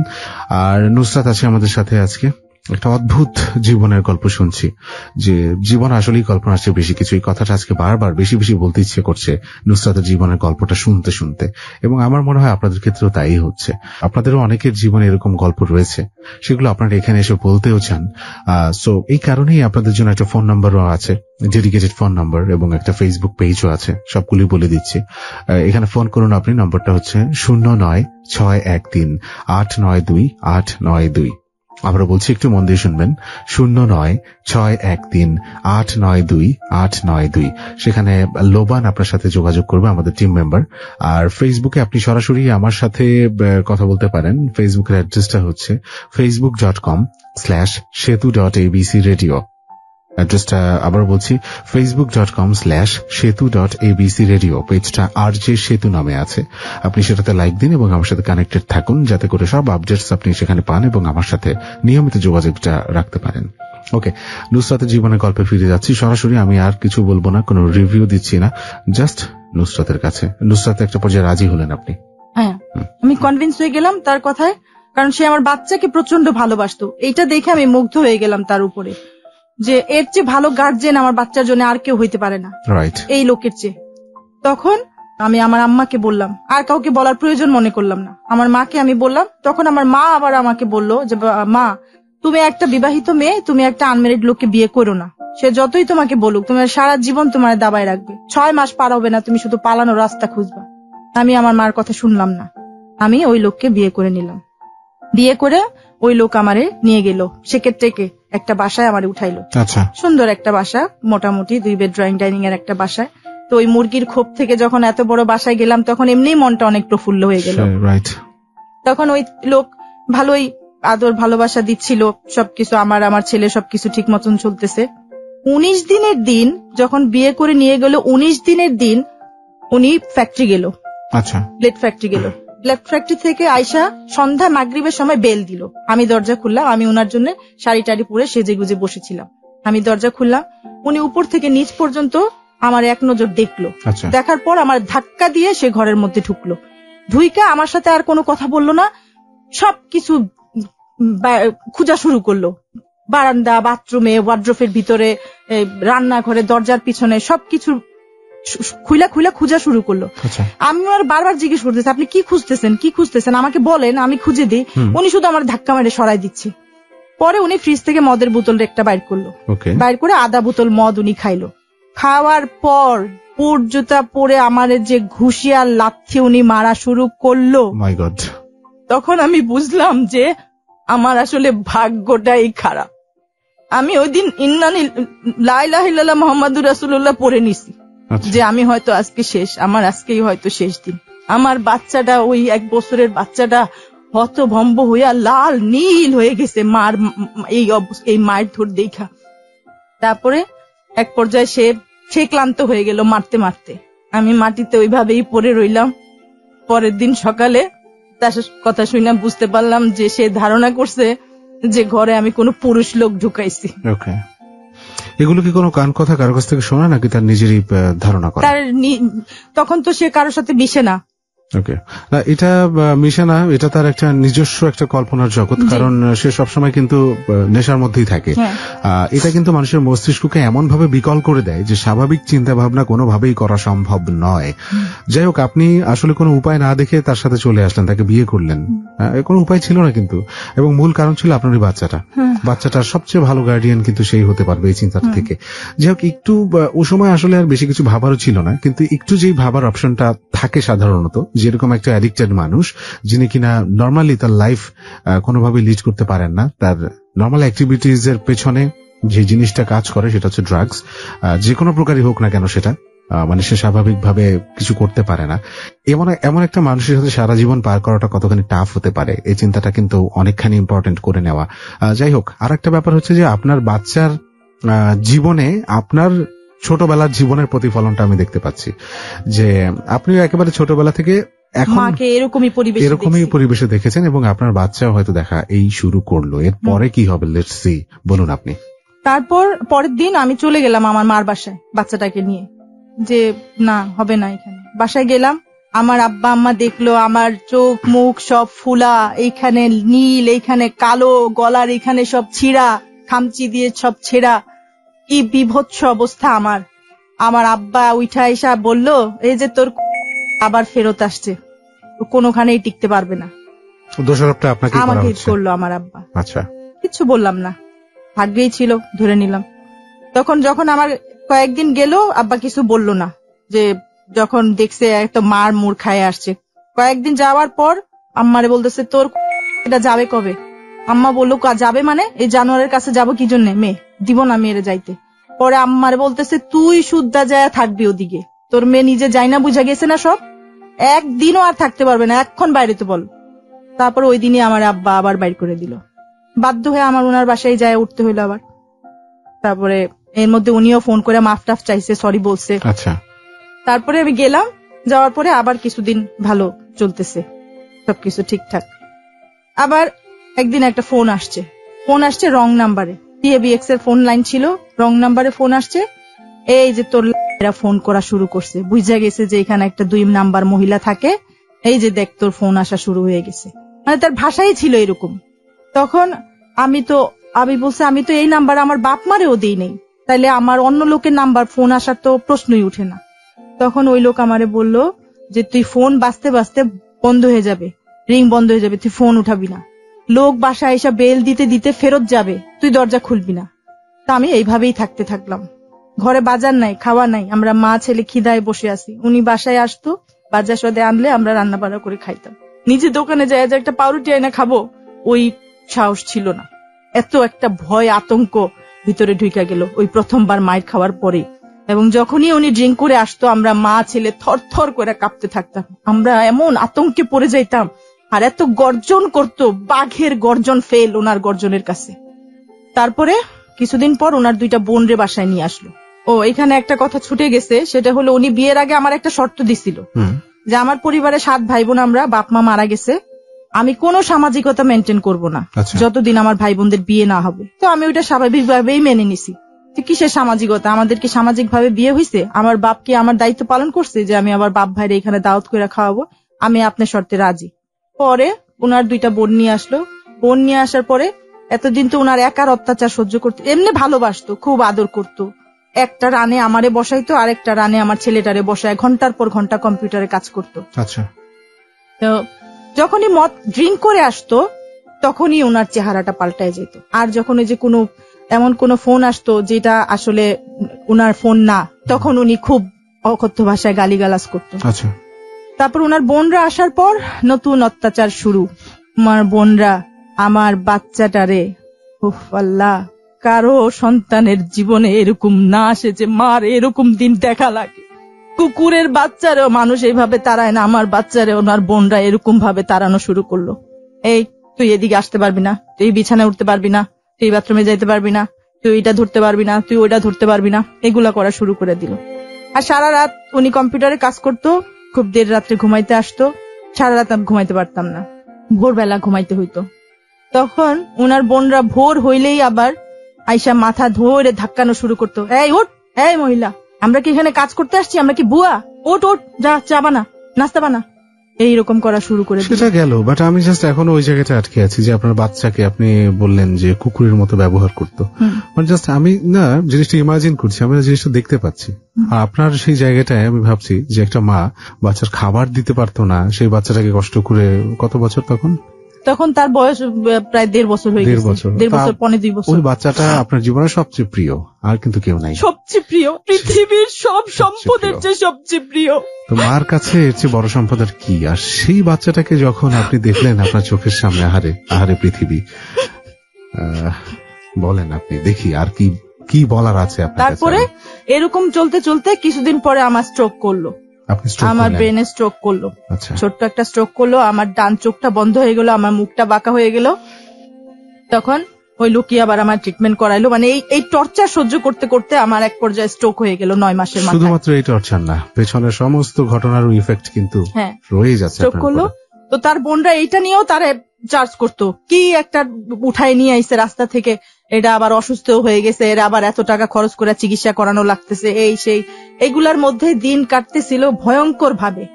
যেই আমি একটু সুস্থ হইলাম, তখন একদিন এক বেল দিল একজন। দরজা খুললাম, এক মহিলা হুর হুর করে ঘরের মধ্যে ঢুকে গেল। ঢুইকায় আমার চুলগুলা ধইরা আমারে বলল, এই তুই আমার জামাইয়ের সাথে সংসার করতেছস কি জন্য? মানে কি? আমি বলছি, আপনি কে? বলে, আমি কে তুই জানোস না? তোর বলে নাই আমি কে? আমি তোর বউ। তারপরে আসলো, আমি বললাম এইসব কি? তার বোনরাও জিজ্ঞেস করলো এইসব কি? তখন সে বলল সে আমার আনঅফিশিয়াল ওয়াইফ। Unofficial wife? সে পরিচয় করাই দিল, এটা আমার আনঅফিশিয়াল ওয়াইফ। এবং উনি পরিচয় করাই দিলেন? হ্যাঁ। এবং আনঅফিশিয়াল বলতে কি বোঝাচ্ছেন? ছিল সে। ওকে, আরো এক নতুন ঘটনার অবতারণা একেবারে শেষের দিকে আমরা, প্রিয় শ্রোতা। জানি না যে নুসরাত আজকে যে গল্পগুলো বলছে আপনি মানে কিভাবে নিচ্ছেন। অনেক গল্পই আপনি শুনেছেন, কিন্তু এরকম গল্প আপনি শুনেছেন কিনা আমি জানি না, আমারও শোনা হয়নি কখনো। এইরকম অদ্ভুত একটা জীবনের গল্প নিয়ে আমি আপনার সাথে আছি, আপনার প্রিয় অনুষ্ঠান ক্লোজ আপ প্রেজেন্স হ্যালো 8920-তে। আর যে সেতু আমি, এবং আপনি শুনছেন আপনার প্রিয় radio station ABC radio 89.2 FM। এরপরে কি হলো সেই ব্যাপারগুলো নিয়ে আমরা ফিরে আসছি ছোট একটা বিরতি নেওয়ার পর। কোথাও যাবেন না। Close Up presents Hello 8920. Close Up. The closer, the better. Close Up presents Hello 8920. Close Up. The closer, the better. স্বাগত জানাচ্ছি প্রিয় শ্রোতা আপনাদের সবাইকে ক্লোজ আপ প্রেজেন্স হ্যালো 8920-তে। আর যে সেতু আছে আপনার সাথে, এবং ABC রেডিও 89.2 FM শুনছেন আপনি। আমি বেশি কথা বলবো না, শুধু ফোন নাম্বারটা এবং ফেসবুক অ্যাড্রেসটা বলছি। আপনি ফোন করতে পারেন আমাদের এই নম্বরে 09613892 আর ফেসবুকে আমার সাথে কানেক্টেড থাকুন। ঠিকানাটা হচ্ছে www.facebook.com/setu.abcradio। প্রিয় শ্রোতা, নুসরাতের জীবনের গল্পে আছি আমরা, এবং এক ভয়াবহ জীবন, ভয়াবহ একটা গল্প আপনি এতক্ষণ শুনলেন, এবং আরো কিছুটা শোনার বাকি আছে আপনার। সেখানে আমরা চলে যাচ্ছি। নুসরাত, যেখানে আমরা ব্রেকটা নিয়েছিলাম, যে আরো একজন ওয়াইফ এসে হাজির হলো আপনার হাজবেন্ডের, আনঅফিশিয়াল ওয়াইফ। তারপর আমি ওই ওনার এখান থেকে চলে গেলাম মায়ের বাসায়, যা চাকরি খোঁজা শুরু করলাম। তারপরে হঠাৎ করে শরীর খারাপ হয়ে গেল। তারপর ডাক্তারের কাছে যেয়ে জানতে পারলাম যে আমি আব্বার দ্বিতীয় হাজবেন্ডের সন্তান আমার পেটে চলে আসছে। তো ওইটা জানার পর আমার মা বলল যে এখন কি করবা? আমি বলছি আমি তো বাচ্চা তো আমি ফেলবো না, আল্লাহর নিয়ামত তো আমি ফেলবো না। আমার মা বলছে যে দরকার নেই, বাদ দাও। তা আমি আবার বাচ্চার কথা চিন্তা করে আবার এর কাছে চলে আসি। এর কাছে আসার পর এই বাচ্চা হয়। এর মধ্যে প্রায় এই মহিলা চলে আসতো, আইসা চিল্লা চিল্লি গালি গালাস, আর এই লোকরে টাইনা হেস্টায় নিয়ে যাইতো, নিয়ে 4 ঘন্টা 5 ঘন্টা পরে এই লোক আবার বাসায় ফিরতো। তো এগুলা নিয়ে প্রায়ই অশান্তি হইতো, মারাত্মক অশান্তি হইতো। এগুলার মধ্যেই বাচ্চাটার জন্ম হয়। এর মধ্যে আমার মায়ের উপর দিয়ে ঝড় তুফান যাইতেছে, আমার বাপের আমার উপর দিয়ে যাইতেছে আমার এখানে, আর আমার মায়ের উপর দিয়েও যাইতেছে। আমার বাপের অত্যাচার দিন দিন বাড়তেছে। আমার মায়ের অসুস্থ হয়ে গেছে, ডায়াবেটিস, হাই প্রেশার, এই অসুখ ওই অসুখ, ওষুধও কিনে দেয় না ঠিক মতো। আচ্ছা। এক পর্যায়ে 2010 সালে আমার মার হাত ডায়াবেটিক্স এর কারণে না কি কারণে দোনোটা হাত একদমই শক্ত হয়ে গেল, এবং একটা কাপড় ছোঁয়া লাগলেও সে এমন জোরে চিৎকার করতো, মনে হইতো যে সে এখন তার সাথে কিছু হয়ে যাবে। আচ্ছা। তখন আমি আমার স্বামীরে বললাম, একদিন রাত্রে পা দুইটা জড়াইয়া ধইরা বললাম, আপনি একটু আমার মার চিকিৎসা করাই দিতে পারবেন? আমার বাপ তো আমার মার চিকিৎসা করাবে না। ডায়াবেটিস হাসপাতালে নিয়ে গেছি, ওইখানে বলছে যে ওনার দোনোটা হাত কাটা ফেলতে হবে। তখন তো মাথা খারাপ হয়ে গেল, দুইটা হাত কেটে ফেলে একটা মানুষ আর কি করবে জীবনে। তখন ওই লোক বললো, ঠিক আছে আমি চিকিৎসা করাই দিব তোমার মার, কিন্তু আমি জাকাতের টাকা থেকে চিকিৎসা করাবো। আমি বললাম, জাকাতের টাকা, ফেতরার টাকা, সদকার টাকা, যেই টাকা হোক, আপনার বাচ্চাদের গা মুছায় ওই টাকা দিয়ে আমার মার চিকিৎসা করাই দেন। পরে ওই লোক আবার আমার মায়ের 3 মাস এই সকাল বিকাল আমরা হাত আর কাটাইলাম না, আমার থেরাপি করে করে আল্লাহর রহমতে এতটুকু ভালো হইলো যে চলাফেরা খাইতে পারে। এর মধ্যে আমার আম্মার জরায়ুতে টিউমারও হয়ে গেল। তো এরপরে আমার আব্বার অত্যাচার আমার মায়ের উপরে আরো ডাবল হয়ে গেল, কারণ সে শারীরিক চাহিদা তখন আর পূরণ করতে পারতেছিল না। তখন আমার আব্বা আর একটা বিয়ে করবে। আমার আম্মা সাথে সাথে লিখিত দিয়ে দিল, আপনি বিয়ে করেন যায়, আমার কোনো আপত্তি নাই। আমার আব্বার বিয়ে করবে, মেয়ে খুঁজতেছে। 2016-তে আব্বা চাকরিতে রিটায়ার করে। রিটায়ার করার পরে হঠাৎ করে একদিন আব্বা উধাও, আব্বা নাই।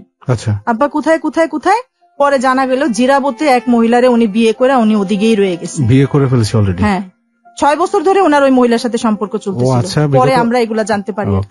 যখন আমার বাবা হঠাৎ করে উধাও হয়ে গেলেন, তখন কিছুদিন পরে আবার সে বাসায় ফিরে আসলেন। তখন আমার আম্মা এক পর্যায়ে ওনাকে বললেন, এইসব কি শুনতেছি যে তুমি আরেকটা বিয়ে করছো, এই সেই। এক পর্যায়ে কথা কাটি হইতে হইতে আমার আব্বা বটিটা নিয়ে আমার আম্মার গলার সামনে ধরলো। যেই আম্মা সরে গেলেন, তখন আব্বার বটির পোস্টটা লাগলো আমার মায়ের কানে। মানে ওর কি কোপ দিলেন? কোপ দিলেন, এবং সেই কোপটা কানে লাগার সাথে সাথে কানটা প্রায় অনেকখানি কেটে গেল। 6-7টা সেলাই তার কানে লাগলো। আচ্ছা, আপনি কিছু মনে করবেন, একটা কোয়েশ্চেন আমার, মানে আপনার আব্বা কি এমনিতে এমন, মানে এই যে উনি এমন কাজও করছেন, উনি সব সময় যখনই রাগ হইতেন আমার মায়ের লজ্জাস্থানে বটিটা নিয়ে ধরে রাখতেন এবং বলতেন, তুই আর একটা শব্দ করে এখনই তোরে মাঝখান থেকে আমি ফায়রা ফেলবো। আমি জাস্ট এই প্রশ্নটা এই কারণেই করেছিলাম যে আপনার আব্বা যে কাজগুলো করতেন, এই গল্পে যেগুলো আমরা শুনতে পেলাম আপনার কাছ থেকে, তাতে করে কোনো সুস্থ স্বাভাবিক মানুষ বলে আমার মনে হয় না ওনাকে। মানে ওনার কি কোনো মেন্টাল ডিসঅর্ডার বা এই টাইপের কোনো ঝামেলা আছে, বা কোনো কারণে কি উনি অ্যাডিক্টেড কোনো নেশায়? বা সাধারণ ওনার একটাই নেশা, সেটা হলো মেয়ে লোকের নেশা। ওনার আর কোনো নেশা নাই। এটাও একটা নেশা, এবং এটা সবচেয়ে বাজে একটা নেশা। তো এই নেশাটা কতখানি যে লেম করে ফেলে একটা মানুষকে, একটা সুস্থ একটা স্বাভাবিক মানুষকে, তার মেন্টালি যে কতখানি লোয়েস্ট হয়ে যায় একটা মানুষ, সেটা এই যে এই গল্পে আমরা আজকে শুনতে পাচ্ছি।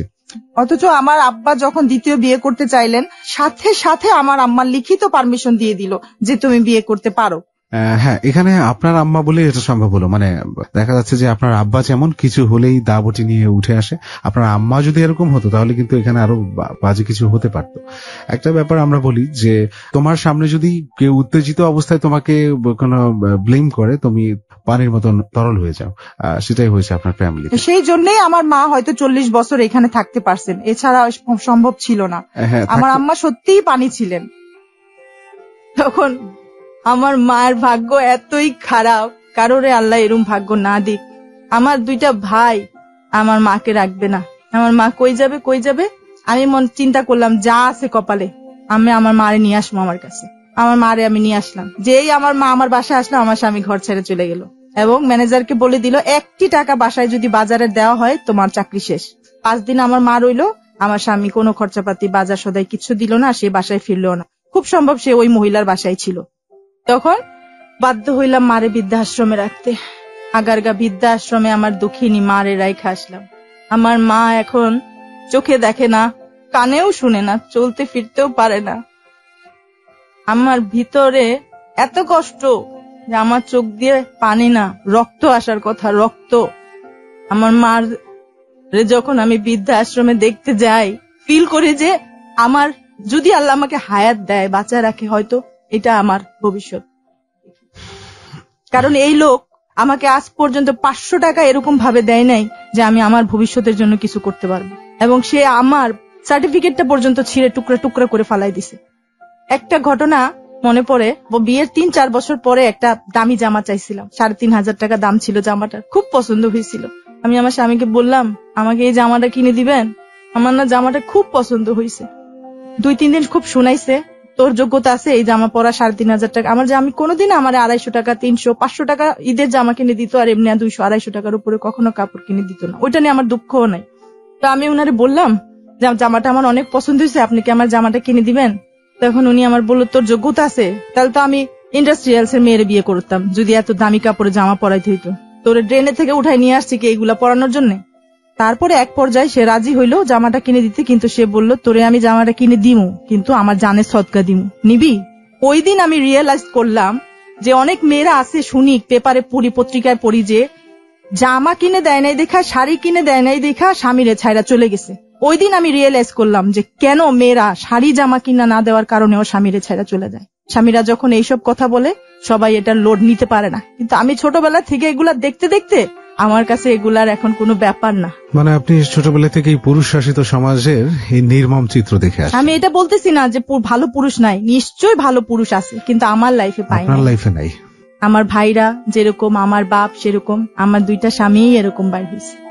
এখন আমার বড় ছেলে, যখন আমি তারে মাদ্রাসা থেকে নিয়ে আসলাম, তখন আবার সে 2-2.5 বছর বাসায় থাকলো। বাসায় থাকার পর তখন আমি আবার প্রেগনেন্ট। তখন আবার তার এই বাচ্চা পেটে এই লোকের মদ খায় আইসা চিল্লা চিল্লি গালি গোলজ এগুলা দেখতে দেখতে পাগল হয়ে গেলাম। তখন আবার বাচ্চারে বাধ্য হয়ে মিরপুর আজরাবাদ মাদ্রাসায় দিয়ে দিলাম। তখন আমার ছেলে কেজিতে উঠছে। কেজিতে উঠাই সে বাংলা ইংলিশ সব রিডিং পড়তে পারতো। স্কুলে ম্যাডামরা ডাইকে ডাইকে নিয়ে বলতো যে আপনার ছেলে অনেক ব্রিলিয়েন্ট, ওর হাতের লেখা খুব সুন্দর। ছেলেটা বলতো, মা গো, সব বাচ্চার মা স্কুলে আসে, তুমি কেন আসো না? আমারে মানুষরা জিজ্ঞেস করে, এটা কি তোমার আপন মা নাকি তোমার সৎ মা, যে কোনোদিনও স্কুলে আসে না? আমার ওইটুকুনো বাচ্চা তো এটা বুঝবেও না যে মার আসার পারমিশন নাই, এই জন্য আসে না। আমি আমার বাচ্চার স্কুলেও খোঁজ নিতে যাইতে পারতাম না। আমি বাইরে গেলে এই লোক বলতো, কার সাথে শুয়ে আসছোস? এমনকি তার বন্ধুরে এইসব কথাও বলতো, ওরে ভিতরে নিয়ে ওর সালোয়ারটা চেক কর। এত নোংরা ভাষায় আমার বাচ্চার সামনে আমার সাথে কথা বলতো, আমার মনে হইতো মাটিটা ফাঁক হোক, আমি ওইখানেই ঢুকে যাই। আমার এতবার সে বেশ্যা ডাকছে যে বাজারের বেশ্যা, বিয়ে করে হয় না ও মানুষ এতবার বেশ্যা ডাকে না। এত পর পুরুষের সাথে মুখে মুখে সে আমার শুয়াইছে, পতিতাদেরও মনে হয় এত পুরুষের সাথে শুয়া লাগে নাই। আমারে সে চোখের মাথায় বিয়ে ঠিকই করে ফেলাইছে, কিন্তু স্ত্রীর মর্যাদা, স্ত্রীর অধিকার কোনটাই সে আজ পর্যন্ত দেয় নাই। আমি ওইখানে বান্দা বুয়ার মতন 3 বেলা খাই আর থাকি, এইটুকুই আমার ফ্যাসিলিটি।